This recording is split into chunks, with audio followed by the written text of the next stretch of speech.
우리 에베소서를 이제 다 마쳤는데 에베소서를 이제 정리를 한번 해보면 여러분 그냥 앞에 보고 저랑 같이 이렇게 보면 에베소서를 정리해 보면 첫 번째는 제일 먼저 사도 바울은 항상 복음의 본질을 얘기해요. 그게 정체성이거든요. 그래서 정체성을 회복시킵니다. 이 1절에서.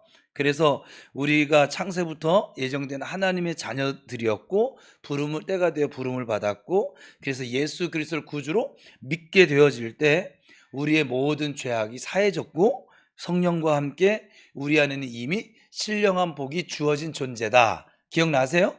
예. 그리고 두 번째는 그러한 우리에게 BC와 AD의 모습을 자세하게 비교하면서 설명해 주셨어요. 그죠? 그래서 이 BC의 모습은 그때, 이전에 이런 단어를 썼죠. 그래서 그걸 대충 이게 모아보니까 그때는 이전에는 너희가 예수 없이 살 때는 이방인이었어. 외인이었어. 허물과 죄로 죽었던 존재야. 세상 풍조를 따르고 있었고 마귀의 종노릇을 하며 살았고 육체의 욕심을 따라 지내는 본질상 진노의 자녀예요. 그러니까 지옥 갈 수밖에 없는 그런 존재였어 라고 말씀해 주시고 이제는 AD죠.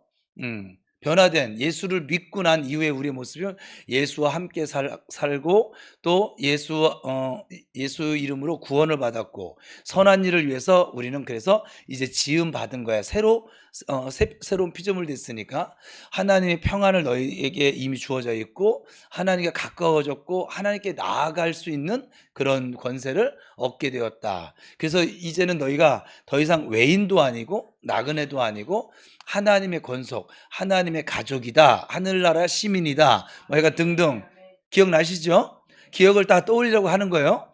그리고 세 번째는 교회를 이제 그 다음에 이제 구원받았어요. 예수의 정체성 찾았어. 그리고 이전의 모습과 지금 너희가 받고 있는 은혜가 이런 은혜야 말씀하시고 이제 교회를 우리 보고 세워나가라고 말씀하시는 거예요.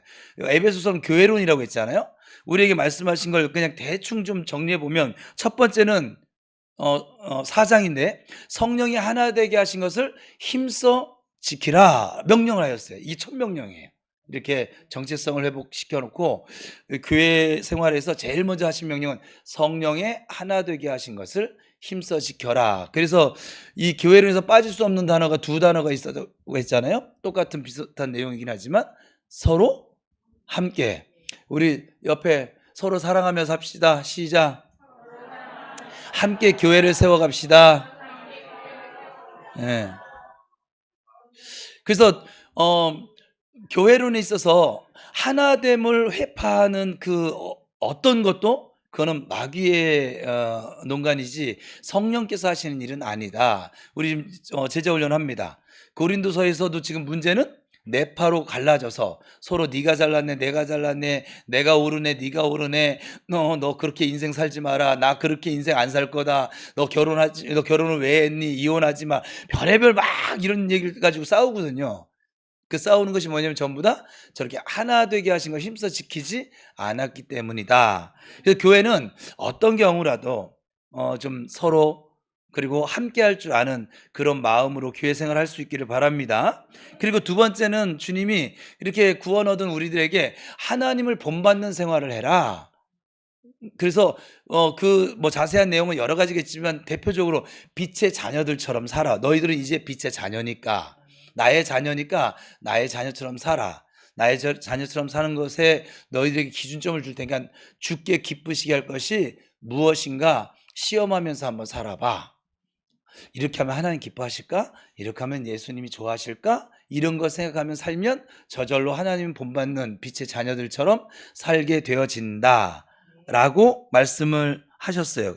기억나세요? 뭐 안 나도 할 수 없어요. 그리고 나서 세 번째는 예수 믿는 사람들이 이제 여러 관계, 하나님 사랑, 이웃 사랑 있잖아요. 하나님과의 관계가 회복됐어요. 이웃과의 관계도 회복시켜 나가는 것이 우리 빛과 소명의 삶인데 여기는 이제 부모와 자식 간의 관계, 부부 간의 관계, 그리고 또 상정과 종의 관계, 여러 관계들이 이제 나오잖아요. 근데 그 모든 관계에 공통점이 있어요.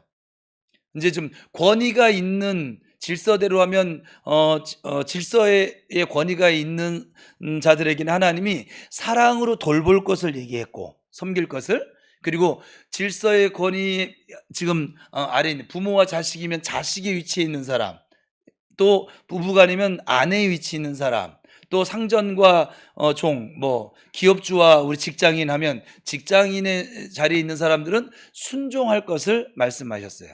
그러니까 위에 있는 사람이 사랑하지 않아도 문제고 밑에 있는 사람이 순종을 하지 않아도 이 질서는 모두 다 깨져버리고 말 것이고, 질서가 깨지면 그 질서가 깨진 것에 대해서 우리가 평화를 누릴 수가 없다라고 말씀을 드렸어요.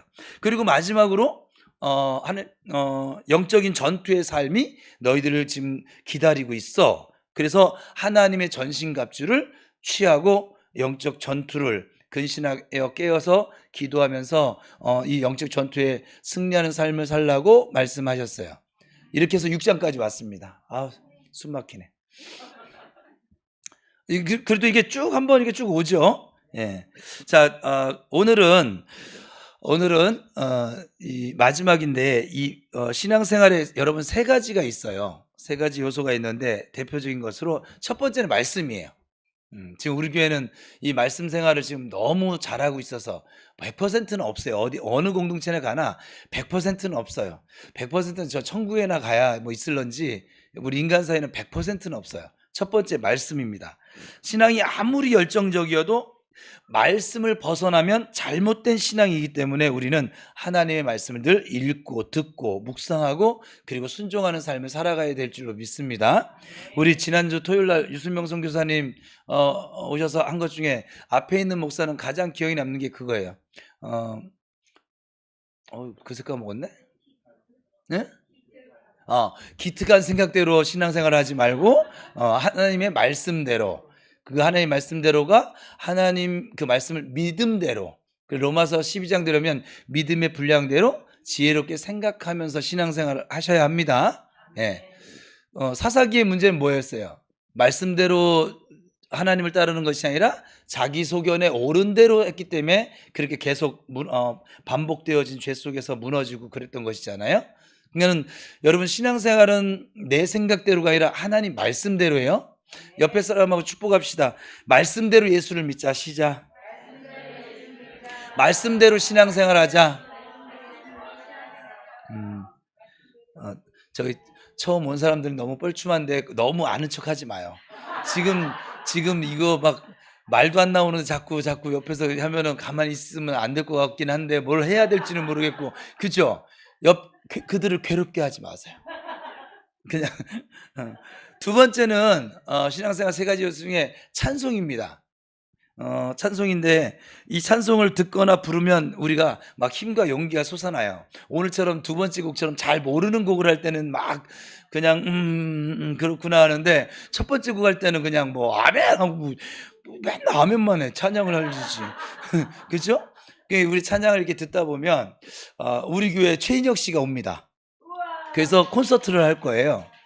주일날 오전 예배에 제가 제 설교 시간을 다 통째로 빌려주고 한 거의 뭐 1시간 가까이 콘서트를 할 건데, 월드비전 이렇게 소개도 좀 하고 막 하기로 했는데, 제가 처음 예수 믿었을 때, 처음 예수 믿으면 이렇게 시험이 잘 드는지 몰라요. 왜냐면 내가 변화가 못 받았으니까. 믿기는 믿었는데 삶은 변화가 안 되니까 시험이 올 수밖에 없어. 근데 시험이 올 때 하나님이 저한테 은혜를 주셨던 곡이 그 최인혁 씨가 부른 주여 인도하소서라는 곡이었거든요. 지치고 상한 나의 마음을 주여 받아주소서, 내가 주께로 지금 가오니. 와, 오랜만에 부르는데 가사가 생각이 났어요.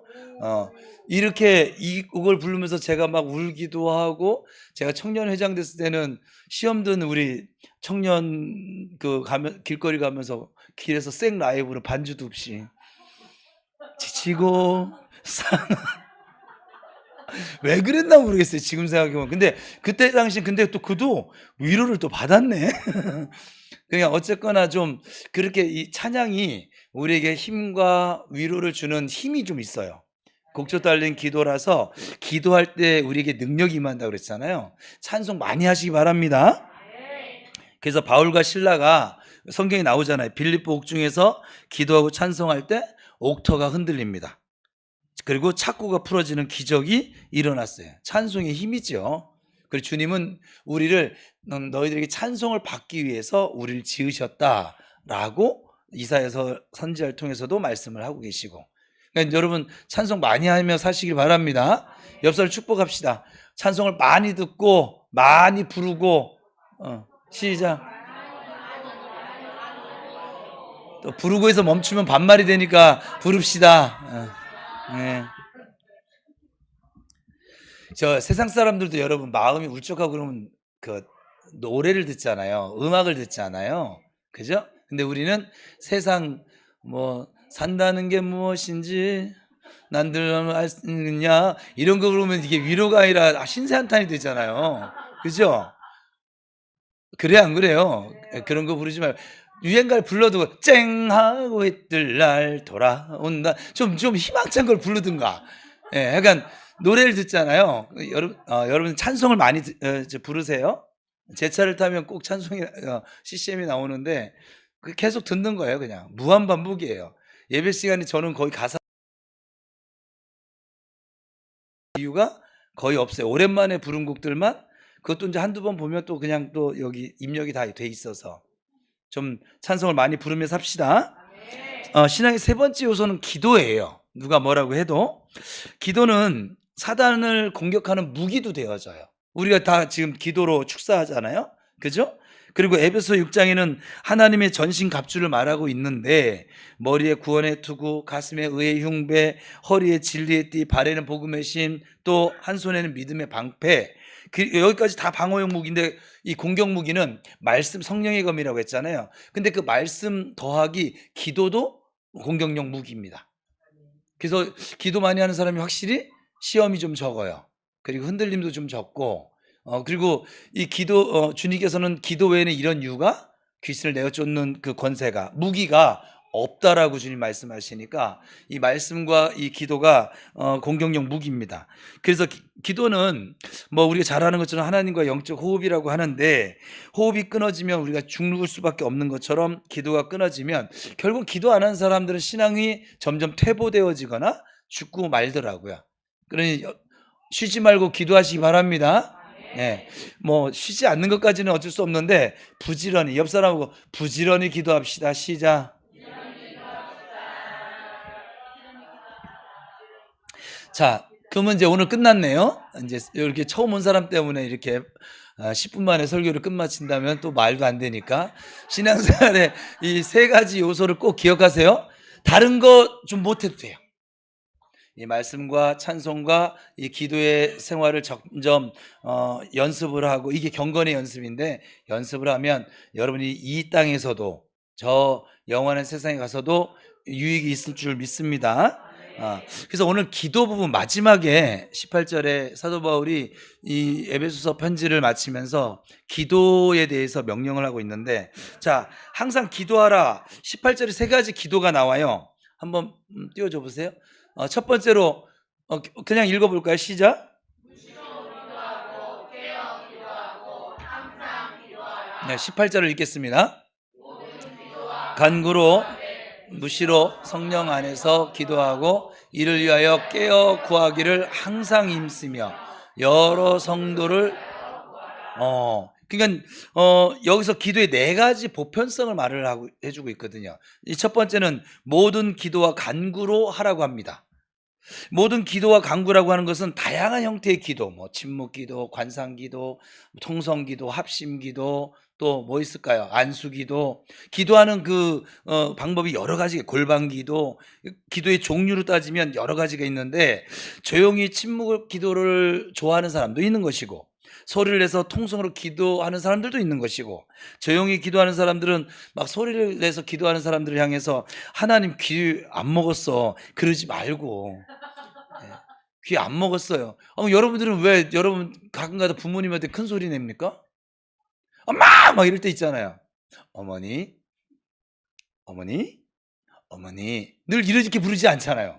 그죠? 엄마! 할 때도 있고, 엄마! 할 때도 있고. 그죠? 그거는 똑같은 거예요. 내가 무언가 좀 간절할 때는 하나님! 뭐 이렇게 통성기도 할 수도 있는 것이고, 소리내서 부르짖어. 성경에 부르짖는 기도도 나옵니다. 우리 교회는 지금 부르짖는 기도를 명령하여서 지금 부르짖는 기도를 하고 있는데, 나중에 여러분 기도 훈련이 어느 정도 되어지면 이제 애가 자유롭게 하시면 돼요. 지금은 부르짖어 기도해서 은사가 열려지고 또 하나님의 내 안에 있는 모든 것들이 그 오래된 그 거짓자들이 나가게 하려고 부르짖어 기도하라고 하는 것이니까, 지금도 또 다 같이 부르짖어 기도하는데 또 부르짖어 기도하지 않고 또 끝끝내 고집이 왕고집이거든. 다른 사람 기도 소리만 다 들리고 자기 방해받으면서. 우리 교회에서 관상 기도는 어렵습니다. 일단 박은수 집사님 그 기도 소리 때문에 될 리가 없습니다. 이게 방해를 받습니다. 지금은 그에게 지지 않으려면 나도 소리 질러야 돼요. 네. 아버지! 네? 안 그러면은 다른 사람의 기도에 내가 우리 이기철 집사님도 고백했어요. 맨 처음에 와서 기도를 하려고 하는데 그러더니 요즘은 지지 않으려고 당신도 이제 소리내서 기도하기 시작했어요. 이제 같이 소리내서 기도하세요. 지금은 그렇게 조용히 하는 기도는 마음이 좀 어쨌든지 교회에 따로 와서 혼자 기도할 때, 그때는 이렇게 조용하게 기도하셔도 누가 뭐라 하지 않잖아요. 방해도 안 받잖아요. 그죠? 그러니까 소리내서 기도하는 사람 뭐라 하지 말고, 조용히 또 기도하는 사람 또 뭐라 하지 마세요. 어쩌겠어요. 그는 그렇게 해야 은혜를 받는데. 그죠? 그러니까는 통성 기도하는 걸 뭐라고 하지도 말고, 골방 기도하는 걸 뭐라고 하지도 말고, 그냥 소리를 내서 기도하는 사람들은 침묵 기도나 묵상 기도하는 사람에서 그건 기도도 아니요, 그러지 말라고요. 성경에 다양한 형태의 기도를 모두 인정하고 있습니다. 두 번째는 무시로 기도하래요. 무시로는 뭘까요? 나훈아가 불렀죠. 무시로. 내가 참 노래를 많이 알긴 많이 하는구나. 이게 없어요, 원문에. 무시로. 그러니까 뭐냐면 수시로 그렇게 때를 가리지 말고 기도 끊어지지 않게. 그러나 이 무시라고 하는 뜻은 규칙적으로. 그래서 저는 여러분들에게 그 기도 시간을 지금 훈련받는 입장이라고 하면 기도 시간을 좀 정해놓고 하는 것도, 여러분들이 기도를 이렇게 쉬고 싶다 할 때도 정해놓으면 그 시간만큼 할 거 아니에요. 제일 먼저 밥 먹기 전에 하는 거 정해놔요. 그냥 정해놓기 싫으면 말하세요. 그냥. 그러면 또 저녁에 자기 전에, 아침에 일어나서, 그럼 벌써 5번이네. 저는 밥을 2끼 먹는데 그럼 4번이네 뭐. 그죠? 적어도 정해놓고 기도하세요. 밥 먹을 때 기도 저 1분도 안 했어요. 괜찮아요. 기도를 오래 하는 것이 중요한 것이 아니라 기도를 하는 것 자체가 중요해요. 기도를 할 때 누구 생각합니까? 하나님 생각할 거 아니에요. 기도하면서 어떻게 김정일 생각하지는 않을 거 아니에요. 그죠? 기도할 때 하나님 생각하잖아요. 그죠? 그러니까 하나님을 무시로 때때로 계속 생각하고, 그것이 동행하는 삶이기도 하고, 또 어떤 일을 만났을 때 우리 교회는 이제 8글자 알려주잖아요. 오랜만에 합시다. 아버지 도와주세요. 네.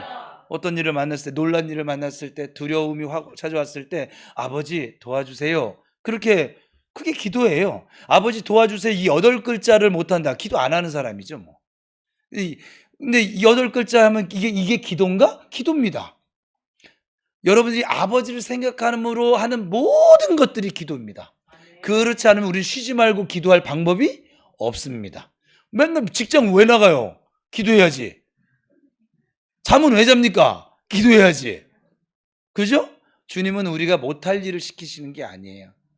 자기 전에 주님, 오늘 이 수면하는 동안에 주님 은혜를 더하소서 하고 이렇게 주무시면 그 잠자는 시간도 주님 안에 거하는 시간이니까. 그래서 무시로 그렇게 기도하시길 바랍니다. 여러분들이 정해놓으신 그 기도 시간에 좀 하시면 돼요. 그러나 끊어지지 않고 항상 기도하는 습관을 가지실 수 있기를 바랍니다. 세 번째는 항상 기도에 힘쓰라고 합니다. 이것은 기도에 깨어 있어야 승리할 수 있다는 뜻이죠. 우리가 깨어 있지 않으면 우리가 마귀는 틈을 노리거든요. 근데 저나 여러분이나 틈이 많아요, 적어요? 오늘은 굉장히 거룩한 척을 안 하시고 솔직하게 대답하시네. 예, 많아요. 아주 그냥 이게 여러분의 감정이 옛자가 훅 올라오는 게 순식간이에요. 얘가 계획적으로 올라와요. 순식간에 올라오잖아요. 그게 틈 노리는 거거든요. 그래서 우리가 항상 기도해야 될 것은 훅 올라왔어도 아버지, 우리가 이제는 알잖아요. 바보처럼 넋놓고 당하진 않잖아요. 훅 올라오면 아버지 도와주세요. 지금 제 마음이 지금 이게 안정이 되지 않는데 주의 평안으로 나를 좀 다스려 주세요. 그리고 지금 이 일이 지금 제 마음엔 들지 않지만 분노하지 않고 하나님의 뜻을 무엇인지 제가 알 수 있게 해주세요. 그러면 신기한 건요. 정말 저도 경험했는데 우리 애가 이게 사이다라고 해야지. 사이다 거품 사라지는 것처럼 쫙 사라지는 것을 몇 번이고 경험하게 됩니다. 그래서 여러분 항상 기도하실 수 있기를 바랍니다. 마지막은 이게 참 중요한데 여러 성도를 위해서 기도하라고 명령하거든요. 그 이유는 여러 성도들을 위해서 기도해야 되는 이유는 뭘까요? 하나님께 영광을 돌리기 위해서. 그러니까 아는 거 다 얘기해봐요. 우리가 한 가족이기 때문에 그래요. 여러분 가족 중에 누가 아프면 그 가족 전체가 어때요? 분위기가, 집 분위기가. 여러분 집은 우리 집은 그래요. 누가 하나 아프면 이제 전체적으로 이제 벌써 그 아픈 애한테 엄마는 집중할 수밖에 없는 것이고, 그죠? 그죠? 그래서 우리가 우리 성도들을 위해서 기도해야 되는 것은 그것이 나의 신앙생활에 유익이 되기도 하고, 또 그가 우리 지체 가족이기 때문에 여러 성도들을 위해서 기도해야 된다. 건강한 교회는 그래서 다른 성도들을 위한 기도가 참 많이 울려 퍼지는 그런 교회입니다. 우리 교회는 그래도 중보기도가 지금은 제가 볼 때는 그래도 좀 이제 힘이 좀 생겨졌어요. 그냥 기도하다가 누구 생각나면 기도하고, 그게 장소가 어디든지 무엇을 하고 있든지 기도하는 것이 좀 많이 습관이 되지 않았나, 좀 그렇게 생각되어지는데, 여러분 옆에 사람 기도해 주시기 바랍니다. 옆 사람하고 당신을 위해서 오늘부터 더 기도할게. 시작.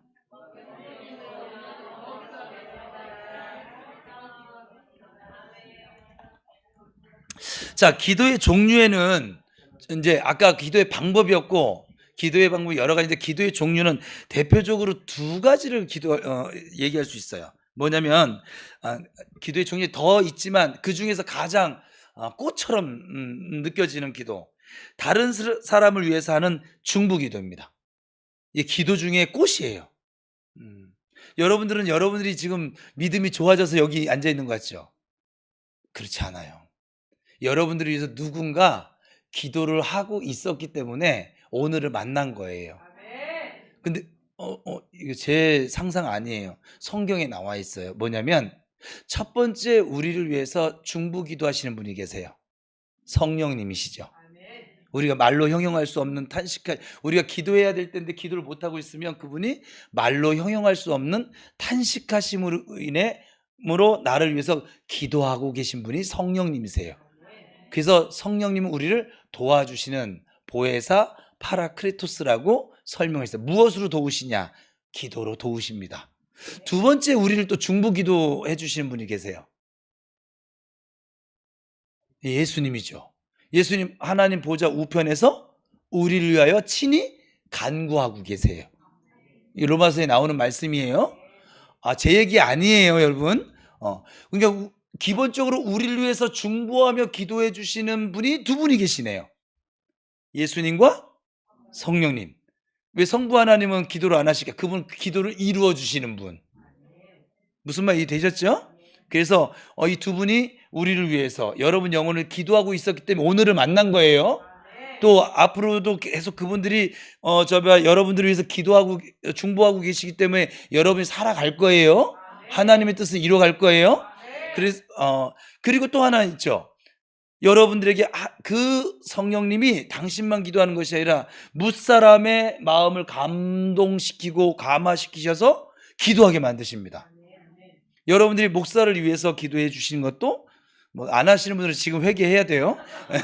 기도해 주신 것도 그렇고, 저도 여러분을 위해서 기도하는 것도, 또 여러분들이 지금 우리 교회는 훈련이 되어져서 운전하고 가다가도 누가 생각나면 이진철 집사님 기도하고 있죠? 생각나면 보세요. 아멘 하잖아요. 망설임 없었어. 하는 거야. 그러면 이게 생각나게 하시면 그거 망설이지 않고 기도하고, 자식들을 위해서 기도 다 할 것 같죠?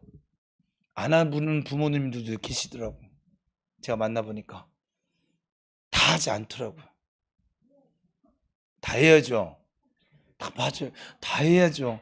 근데 다 안 하시는 분도 계시더라고. 자기 먹고 살기 힘들어서, 자기 사는 것이 너무 버거워서, 그래서 기도를 안 하시는 분도 계시더라고.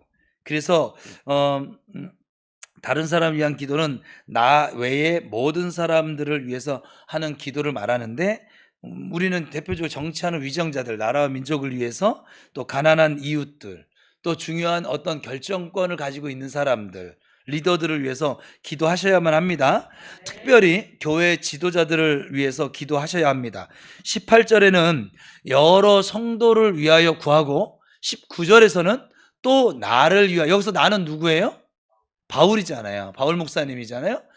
리더를 위해서 구할 것이라고 했는데, 바울이 자신을 위해서 기도해 달라라고 지금 말하고 있는 것이죠. 즉 목회자를 위한 기도예요. 목회자를 위한 기도는 한 세 가지 정도 생각할 수 있는데, 첫 번째는 말씀을 받는 것을 위해서 기도하셔야만 합니다. 아버지, 우리 목사님이 하나님의 뜻을 잘 깨달아 알 수 있도록, 말씀을 받을 수 있도록 주님 늘 깨어있게 해주세요. 하나님을 향해 열려있게 해주세요. 두 번째는 복음의 비밀을, 말씀을 받았어. 근데 뭔 말인지를 내가 몰라. 의미가 없잖아요. 여러분 성경 읽어. 뭔 말인지를 몰라. 그러면 답답하잖아요. 저는 흘려보내야 되는데 내가 깨닫지 못하면 흘려보낼 수 있어요, 없어요? 없잖아요. 그래서 복음의 비밀을 잘 깨달을 수 있기를 위해서 꼭 기도해 주시기 바랍니다. 그리고 세 번째는 하나님의 말씀을, 그 깨달은 말씀을 듣고 깨달은 말씀을 담대하게 전파할 수 있도록, 사람 눈치 보지 말고, 어떤 것에 눈치 보지 말고 하나님 말씀을 말씀대로 선포할 수 있는 목사님 되게 해달라고 기도해 주시기 바랍니다. 그래서 목회자를 위한 기도를 19절에서 20절 이렇게 말하고 있어요. 같이 읽어볼까요? 시작.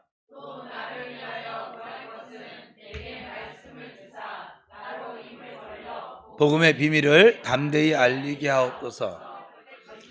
이 일을 위하여 내가 쇠사슬에 매인 사신이 된 것은 나로 이 일에 당연히 할 말을 담대히 하게 하려 하심이니라. 성도들 중에는 목회자를 좋아하는 사람도 있어요. 또 좋아하지 않는 사람들도 있을 수 있어요. 전 다 인정해요. 모두가 좋아하겠습니까? 그러나 모두가 좋아하든 좋아하지 않든 목사를 위해서 기도하셔야만 합니다. 그것이 여러분을 위하는 길이고, 교회를 위하는 길이고, 하나님을 위하는 길이 되기 때문에 그렇습니다. 또 그 목사님을 위해서 기도할 때 그 목사님이 전해주신 말씀을 통하여 내가 은혜를 받아야 하기 때문에, 어쨌거나 지금 현재 여러분에게는 부평 우리 교회 목사를 통해서 하나님 계속 말씀하고 계시니까 그 목사가 은혜의 통로인 거잖아요. 기도해 주시길 바랍니다. 제가 예뻐서 하라는 건 아니에요. 안 예쁠 때도 하세요. 시험 들었을 때도 그냥, 시험 들을 때는 이래야지 표정이, 아버지 그래도 정 목사님 은혜 주세요. 깨닫게 해주시고 담대하게 전하게 해주시고, 이런 식으로도 하셔야 해요. 하셔야 합니다. 그래야 여러분이 그 시험에서 일어날 힘을 얻어요. 회복될 힘을 얻는다 이 말이에요. 그리고 두 번째는 전도를 위한 기도예요. 기도의 꽃 중에 꽃이 중보기도라고 했고, 두 번째가 전도를 위한 기도예요. 19절 다시 한번 읽어볼까요? 시작. 나로 입을 벌려 복음의 비밀을 담대히 기도 중에 중요한 기도는 나를 통해서 복음이 증거되도록 하는 일입니다. 사랑하는 여러분, 여러분은 전도를 위해서 기도해 보셨어요? 은혜 씨, 지훈 씨, 당신들이 그냥 온 게 아니라고요. 옆에 있는 한번 얼굴 좀 봐봐요. 네. 그 친구가 거제도 내려가기 전부터 목사한테, 목사님 기도해 주세요. 이번에 내 친구랑 친구 동생이랑 같이 가기로 했는데, 그래서 거제도 내는 걸 그래서 내가 아는 거예요. 기도해 주세요. 저 친구가 우리 은혜자매에서 무지하게 기도하고 있더라고요. 그래서 지금 오늘 이 자리에 앉은 거야. 원래 당신 인생 계획에 부평 우리 교회 예배당에 앉는 게 계획이 없었잖아. 있었어요? 있었다고 하면 당신 무당이 아니죠. 하여간 신들 아유 성령 받은 사람인 거지. 네? 없었잖아요. 근데 여기 와 앉아 있잖아. 그쵸? 와 가지고 교회 절밥처럼 교회 밥도 먹었네? 이게 다 기도의 힘이에요. 그죠? 전도를 위해서 여러분 기도 해 보셨어요? 전도를 위해서 기도를 하다 보면 영혼을 준비된 영혼을 만나도록 하나님께서 인도해 주세요.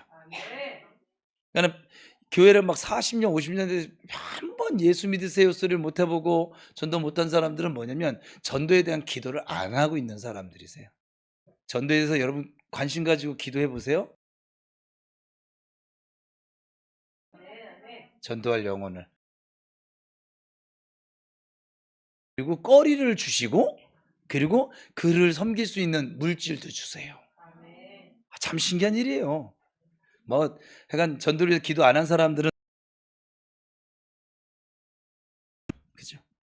근데 우리 교회는 그래서 좀 여러분들이 저는 뭐 청동원 전도지 가을에는 그래서 한번 해볼까 뭐 그냥 삶이 전도인 것인데 뭐 굳이 뭐 또 총동원을 해 가지고 뭐 우리가 뭐 공산당도 아니고 맨날 뭐 전 인민회 뭐 간부화할 것도 아니고 그래서 좀 여러분 생애에 좀 영혼을 위한 기도와 또 그 전도도 한 번쯤은 지금 청년 보아스 그룹에서는 전도의 현장에 좀 나를 좀 내몰아 봐라 이렇게 지금 이번 제자 훈련 때 명령을 했는데 얼마나 순종할런지 모르겠지만 안 해도 괜찮아 미워하지 않아요.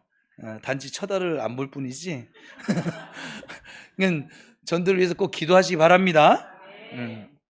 전도를 위해 기도할 때는 입술을 벌려서 복음의 비밀을 담대히 말할 수 있도록 기도하세요.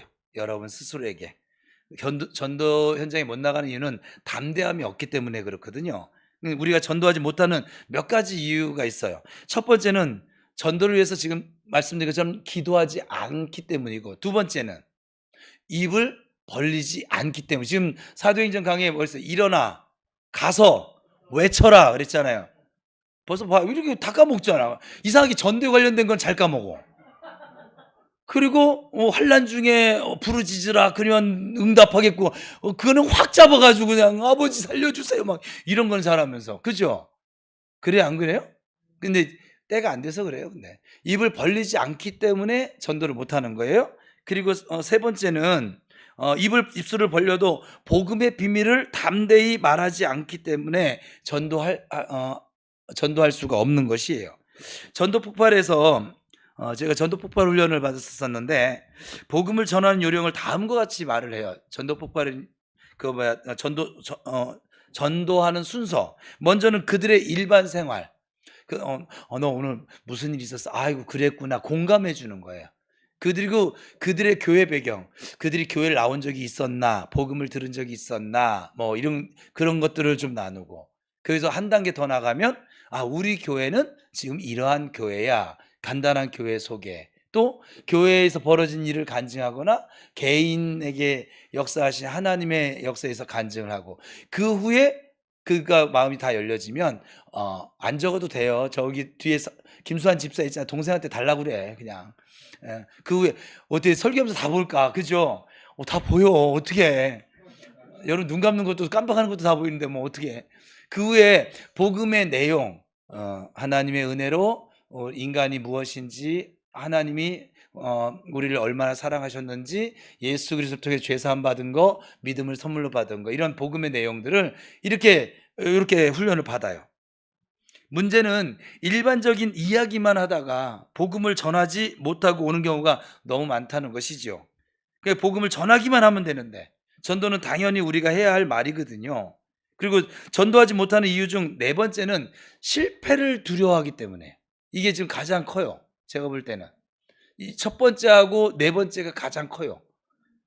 실패를 두려워하는 거야. 한번 전도 나갔는데 되신장해간 마음에 안 드는 상황을 만났어. 그때 그 다음에 나갈 때 이제 거짓자가 너 지난번에 가서 망신만 당했잖아. 그러면서 그 다음부터 못 가게 하는 거야. 발걸음이 안 떨어지게. 그렇지 않을까요? 결신이 되고 안 되고 그 영혼이 예수를 믿고 안 믿고 누가 할 일이에요? 하나님이 하실 일이에요.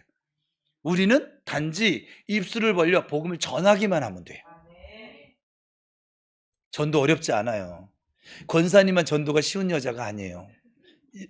저, 저 여성분들은 당신도 전도가 쉬운 여자가 될 수 있습니다. 남성분에게는 당신도 전도가 쉬운 남자가 될 수 있습니다. 시작.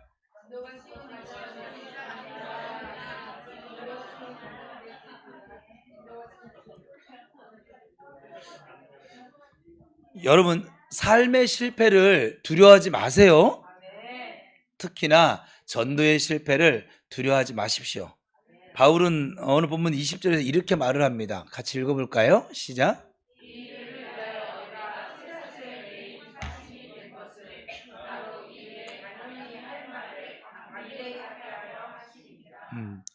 담대하게 그냥 말하세요. 믿고 안 믿고는 그의 선택이고 또 하나님이 결신되고 안 되고는 하나님이 하실 일입니다. 그리고 마지막으로 우리 오늘 본문에서 살펴볼 건 지난주에 살펴보긴 했지만 다시 마무리니까 우리가 전해야 할 복음 안에 있는 4가지가 있어요. 그게 뭐냐, 바울은 에베소서를 마치면서 동역자 두기고를 소개하거든요. 여기서 두기고의 모습을 보면 그는 목회자의 마음을 성도들에게 전달하는 사람으로 소개되어져 있고 사랑받은 경험이 있는 자, 그리고 다른 사람에게 사랑을 전해주는 자, 그리고 진실한 일꾼.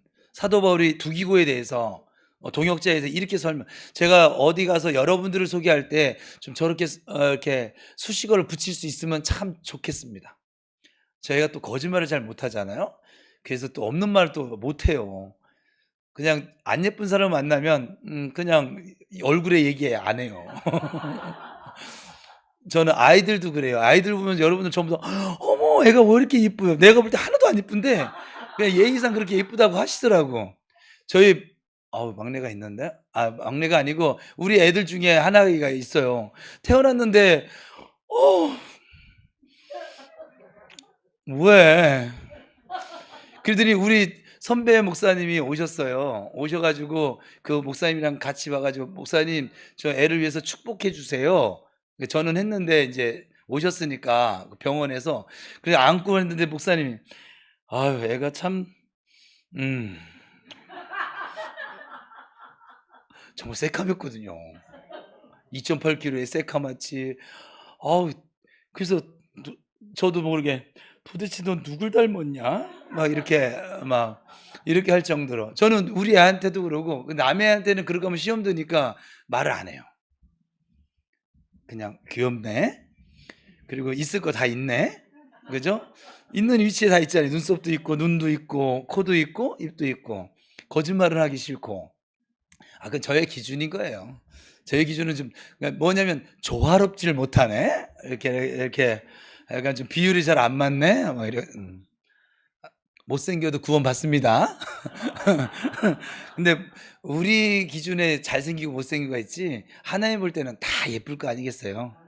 근데 제가 내 아이가 있는데 다 예쁘진 않았어요. 이게 그렇게 못하는데 뭘 얘기하다 이 얘기를 하고 있는 거예요 지금? 제가 밖에 나가서 우리 교회 없는 얘기를 저는 하지 않아요. 하고 싶지 않아요. 근데 여러분들이 어디 가서 이제 주위가 지금 오늘 너무 얘가 에너지가 넘치네. 에너지가 넘치게 있으니까 저 어디 가가지고 우리 애 그 주위란 청년 있는데 얘가 얼마나 예쁜지 뭐 이목구비가 뚜렷하면서 애가 똑똑하면서 목사가 말했더니 뭐 성도들 과외도 시켜주고 너무 예뻐 살겠어 막 이렇게 하면 이게 다 진짜잖아요. 근데 이게 그게 아니고 제가 그냥 애가 앉기만 하면 막 그냥 불러 기도를 하고 일어나기만 하면 찬송을 하고 눈만 뜨면 성경을 읽고 이렇게 말할 수는 없잖아. 사실이 아니니까.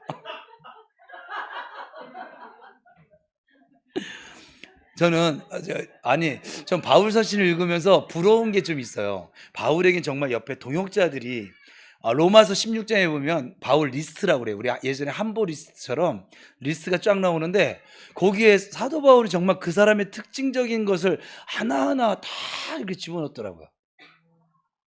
너무 저는 나중에 제가 목회를 회고할 때 여러분들을 설명할 때 좀 그런 수식어가 내가 일부러 쥐어짜지 않아도 그냥 저절로 딱 이렇게 나오면, 예?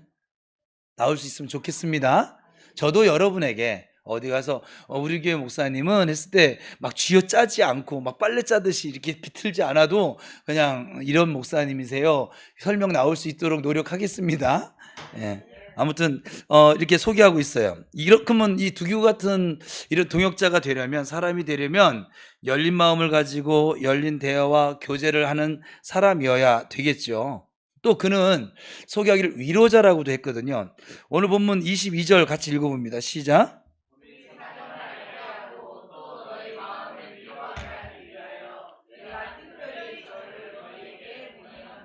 그러니까는 그 성도들을 위로하기 위해서 지금 두기고를 보냈다. 위로자로 보냈다.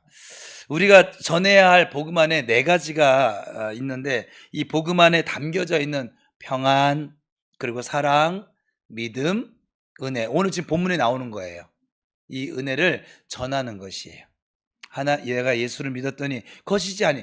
여러분, 나 예수 믿었더니 부자 됐다, 이거는 거짓이에요. 성경은 어디도 그렇게 써 있지 않아요. 예수 믿으면 모두가 다 돈이 많게 되는 건 아니에요. 그리고 예수 믿으면 모두가 다 암병에서 고침받는 것도 아니에요. 그죠? 고침받을 수도 받는 사람도 있고 그렇지 않은 사람도 있고, 왜냐하면 그건 하나님의 뜻에 따라 될 것이니까. 그런데 예수 믿는 모든 자에게 믿음을 가지고 평안을 주십니다. 그리고 예수 믿는 자는 예수를 안 믿을 때도 사랑하시는데 하나님이 사랑하십니다. 거짓말이 아니잖아요. 그죠? 또 예수 믿는 사람은 이미 그 믿는 믿음을 선물로 받은 사람들이잖아요. 그리고 예수 믿는 믿음으로 살아가면 무엇이 주어져요? 은혜가 주어져요. 저 은혜 자매가 주어지는 게 아니에요. 은혜가 주어져요. 은영이에게도 은혜가 주어졌잖아 지금. 그래서 그죠? 은혜가 주어져요. 다시 한번 은혜가 주어져요. 예수 믿는 자에게. 그러니까 이거 지금 저 복음 안에 담긴 네 가지 거짓이 아니에요. 저건 누구에게나 예수 안에 거하는 자에게 주어지는 복이에요. 은혜예요. 그래서 그걸 전하시라고요. 내가 예수 믿었더니 나 정말 두려움 속에 잠도 못 자고 맨날 근심과 염려 속에 살았는데 지금 하나님이 평안을 주셨어. 그죠? 그리고 하나님이 난 모르고 살아왔는데 예수 믿고 보니 하나님이 나를 너무나 많이 사랑하셨더라고. 그것처럼 당신도 하나님 사랑하고 계셔. 그것도 거짓말이 아니에요. 너도 예수 믿어봐. 하나님이 평안을 주실 거야. 거짓말 아니잖아요. 그리고 너 믿음을 가지고, 내가 믿음 없이 살 때는 그렇게 힘들었는데 네가 보는 것처럼 내가 이렇게 평안해졌잖아. 행복하게 해졌잖아. 믿음 때문이야.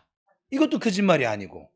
그리고 내가 예수 믿고 하나님 주신 말씀을 따라서 기도하면서 이렇게 살았더니 하나님이 내가 생각지도 못한 은혜들을 허락해 주셨어. 나는 네가 은혜롭게 살기를 원해. 은혜 자매처럼 살기를 원해요. 뭘 아멘이에요? 예, 아멘입니다. 은혜 자매를 매우 사랑하시네요. 그래서 이 복음, 여러분들이 지금 저 네 가지를 잘 기억하고 말을 여러분들이 경험한 걸 수식어로 붙이면 그게 복음 전하는 거예요. 그래서 예수 믿어. 결국은 마지막에 뭐예요? 나처럼 예수 믿어. 이게 복음 전하는 거예요. 쉽지요? 어려워요? 사형리를 잘 몰라도 돼요.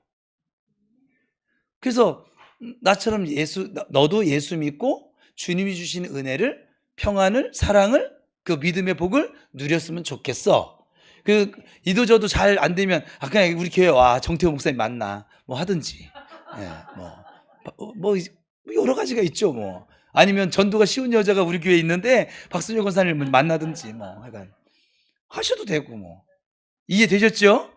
그래서 저는 여러분들이 이 에베소서를 마치면서 결국 저는 지금 목회하는 이 목적도 뭐냐면 교회 세우기예요. 그래서 우리 자녀들에게도 제자들에게도 항상 가는 교회마다, 부임한 교회마다 항상 너희들 생전에 예배당 하나 세워라. 그 교회를 이룰 수 있는, 은혜 받을 수 있는 통로가 되는 예배당 하나는 세우고 하나님의 부름을 받도록 기도하거라. 그렇게 가르쳤는데 지금 저도 부평 우리교회 세우는 거예요. 또 하나님 허락하시면 제2의 제3의 부평 우리교회를 또 저는 제가 사는 동안에 한 3개의 교회는 좀 세워갔으면 좋겠는데 처음이 어려운 거지. 처음 여기가 어느 정도 쓰죠. 분립개 쳐가면 금방금방 씁니다. 세워놓고 다른이 또 바울처럼 디모데에 세워놓고 또 또 에바브로 디도 세워놓고 이렇게 세워놓고 저는 또 교회 세우러 가면 될 일이고 저는 고생하는 거는 하나도 두렵지 않아요. 저는 그거는 하나님 저에게 주신 담대함 같아요. 예나 지금이나 지금 또 고생하라면 고생할 수 있을 것 같아요. 체력만 받쳐주면 우리 식구가 안 될 수도 있긴 하지만 하여간 저는 그래요. 근데 아무튼 여러분 생애에 좀 건강하고 아름다운 교회 세워서 여러분들이 복되고 은혜스러운 신앙생활 할 수 있기를 축복합니다. 여러분들 신앙생활 터전이잖아요, 이 교회가. 그러니 이곳이 건강한 교회 될 때 여러분들이 계속 그 은혜를 공급받을 것이고 하나님의 은혜를 경험하게 될 줄로 믿습니다. 그래서 하나님의 은혜 가운데 충만히 여러분이 살아가시길 축복합니다. 마지막으로 다시 한번 지난주에 나눴지만 우리 마지막 절 23절 24절인데 이 말씀으로 예배소서 강의를 마치고 여러분들을 축복합니다. 같이 큰 목소리로 읽겠습니다. 아버지 하나님과 주 예수 그리스도에게로부터 평안과 믿음을 겸한 사랑이 형제들에게 있을지어다. 우리 주 예수 그리스도를 변함없이 사랑하는 모든 성도들에게 은혜가 있을지어다. 아멘. 기도하겠습니다.